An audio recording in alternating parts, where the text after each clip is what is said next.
Gambling's about big money and good luck, and it's one of the favourite targets for hustling. We set up a casino night and invited a bunch of real people to come along and play. Alex and Paul are here to put their casino hustling skills to the test, and we've got our cameras in position to try to catch them doing it. Welcome to Roulette Scams. Paul and Alex are busy placing bets all over the layout, just like the other players.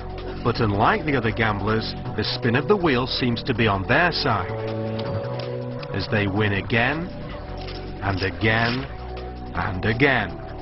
So what's their secret?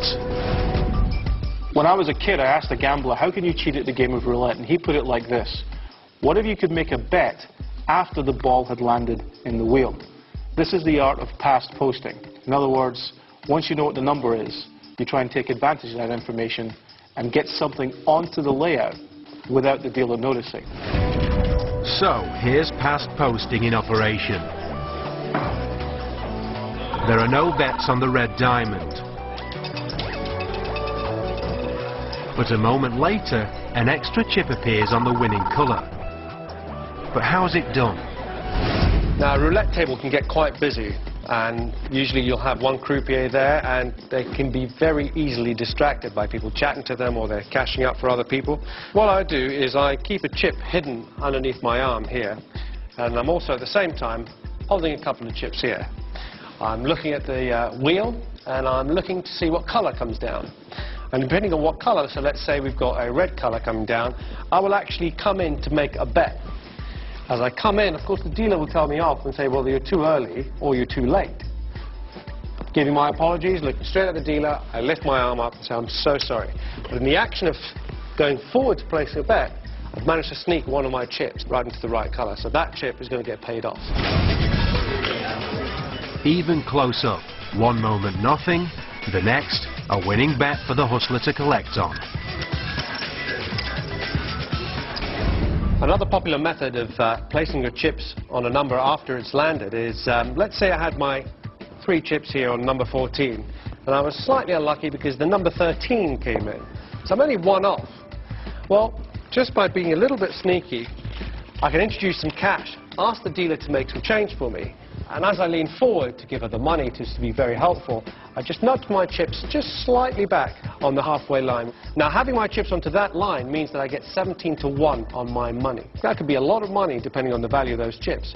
And I know that move seems a little bit obvious, but at a busy roulette table, you only need to get away with it once. And at 17 to 1, that's worth the risk.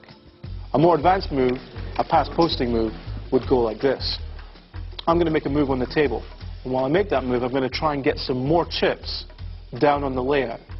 And naturally, if I'm working with a dealer who's pretty savvy, they're not going to fall for anything. So it has to be a little bit cleverer. I happen to have 4 of Alex's chips. These have been passed to me by a third party. What we're going to do here is I'm going to make a bet, but the bet's going to be a late bet or an early bet. Either way, the dealer's going to call it off. As I reach over like this, all attention is on here. But I'm secretly laying these chips underneath my arm. So the bet looks like this. I come back. The dealer's going to tell me to take those chips back. I'm going to apologize, but Alex is going to make a very healthy profit on that line. No more bets now, thank you. In the casino, we can see this sting play out. Under the cover of placing a late bet, Paul drops Alex's chips onto the winning line. Here it is again. One moment the square's empty, then when Paul sits back down, it's loaded with chips. It's subtle but very effective, and Alex collects on a bet he didn't even place. Did you? Yeah. How are you feeling? We can actually take this idea one step further.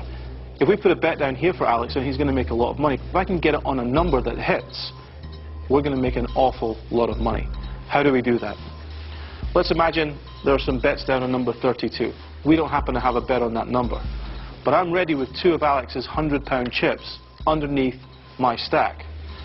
If I see that number comes up, just before the dealer can look over, I come over like this and lay these down and say, can I put a bet down now? It's a joke, but the dealer's going to make me take the chips away. Usually they don't have much of a sense of humor. But I only take my chips away, leaving these over here.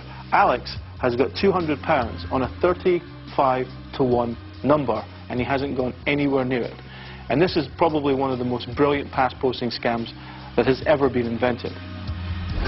By working as a team and using the pass posting technique, our boys beat the house and walk away with a stash of cash, leaving the casino out of pocket and the other players wondering how they did it. The chap in the right corner, I would say, yeah, he was all over the table. So I was trying to watch him to see what his luck was. He put the bets up over the table and it paid off actually. He looked like he was playing the game like everybody else. I would like to pay attention to what he's doing next time. You might find yourself in a casino sometime soon, and you might have enjoyed watching these ideas, but however tempted you are, there's absolutely no doubt whatsoever that you will go to jail if you get caught doing these. If they're suspicious at all they're going to do is run to security, they'll rewind the tape, and it's all there for everybody to see.